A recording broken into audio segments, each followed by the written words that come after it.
Yeah, trying to take the heads off without removing the engine. As you see, you got to drain the coolant. I'm in the process of removing the fan. I disconnected the intercools. Took out all the coil packs. All the wiring is loose. I just gotta move it out the way. All the hose clamps is released. Just gotta move it out the way. As you can see, everything here is straightforward. These right here always break, so you usually gotta replace them. It's nothing. These plastics right here is brittle. They always break.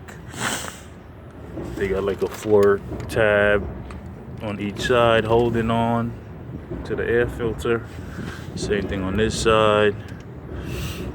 You know, it's hard to take it off because you're gonna have to remove this off the back screw some way somehow. I'm pretty much like directly on the head already. All I gotta do is move the wires out the way and take the intercoolers out, move the wires out the way, and I'm pretty like everything's out the way besides the fuel injectors. But all the wiring, all this stuff is really loose. It's already loose. I just probably gotta disconnect it somewhere here and just move it out the way. So basically here we just gotta loosen the belt from the bottom, remove the fan, remove the intercoolers, move the wiring out the way, and then the fuel injectors and basically the both heads coming off, and then get the timing tool, set the timing on the engine. Both heads come off. In this case, you don't really have to touch the alternator or remove the turbos when dealing with just the cylinder head. But after I put everything together, I would be doing the turbos and the exhaust gaskets, because I think I have a oil leak somewhere down here in the oil feed and the oil return. For the turbos, got to get changed, because I definitely know that's where the leak always come from, and then it runs to the back of the engine. Everybody think it got a transmission leak, but it's usually the oil return somewhere down here, right under the alternator, because you got 2 steel plates covering it some way somehow. I remove all the wiring, everything's out the way. I don't know if you can see over here. Pretty much everything's out the way. Everything's out the way besides just the fuel injectors. And just wrap it around here. Take the intercoolers off, and and it got bolts. The bolts hard to reach because they really on the underside. But when you get a extension or curve, anything that you could reach the bolts, about 18 bolts on each, and then you just take it off, and then the heads come off, then you could check the timing. So I'll get back to you guys once I'm done. Sorry I missed a lot. I just been going straight through it, but hopefully you could get to the steps where I got. As you can see, I moved the bar that was here and able to try to attempt to remove the fan. See, the connection for the fan is down here. The 2 wire and the connection for the fan disconnected. The screws here on the tabs. You locate the screws, all the brackets. Pretty much what I did. Every screw that I really removed, besides these few screws I didn't get to put back, every screw that I removed, I just put it back in its place. Any screw that I took off, unscrewed, I just screwed it back, so I know exactly where it goes. When it's time to assemble everything back, I don't have to look for anything. I just locate where everything needs to go, and don't worry about the plugs, because every plug, once you locate them and line them up, they all got a different connection point. So you won't really get anything crisscross or anything. As you see, I took all the plugs out. I gotta take the spark plug. I took the coils out. I unbolt all these wiring connections so I could move it out the way some way somehow. And basically everything is really off the cylinder head. It just gotta move it out the way because the intercoolers is blocking it from the wiring. underneath the intercool.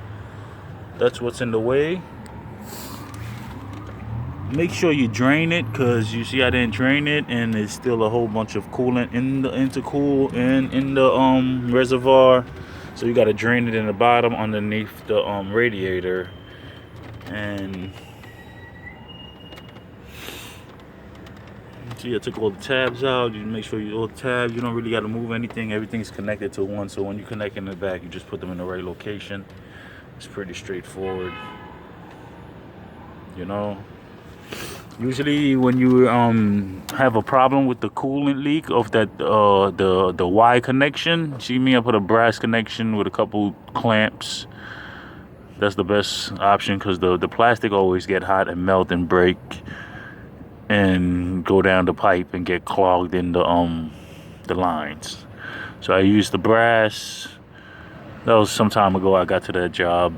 But you can see easily, once you remove the intercool connection and the air filter that's down here, I don't know, some oil leaking out of this. So I got to clean it up and figure out what's going on. Once I clean it up through the turbo, everything be nice and new and dry, and everything be flowing accordingly. And the air gates, everything, I'm going to just clean everything. When I take everything I take off, I'm going to clean it and make it look new again. So, you know, just trying to save some money and better get familiar with the job, with the parts and the pieces of the car myself. So later on, if I do need to replace them, I know how to get to them, and I know that the job is possible of doing myself. Well, I'm in a position where I think my timing is off. I seen a piece of the timing guide in the oil pan, and it damaged my oil pump. I'm really trying to save the engine. You know, wish me luck. Hopefully I could do it, and then the results would be, you don't really got to throw it away, because engines is good. If the piston rods is not broken, the bearings is not really burnt out, melted on, I'm just I'm just looking for some hope. If not, you know, I still got down deep in debt with the engine. I know I can manage later on when I do get a new engine, because at the dealer they offering the engine for $6,200.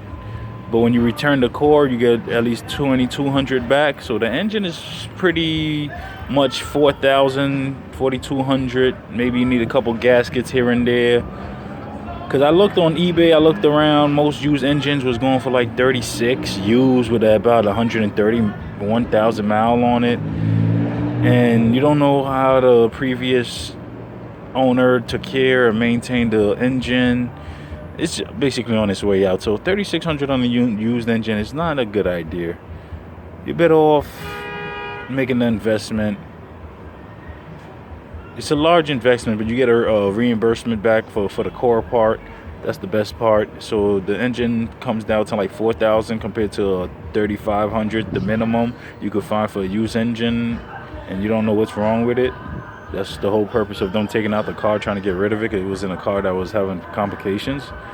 So, you know, this is where I'm at right now, you know. Engine is shot.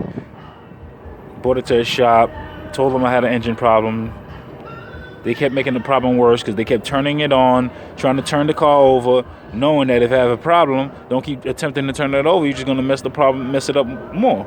And that's the case, and they had the car for some time. I just took the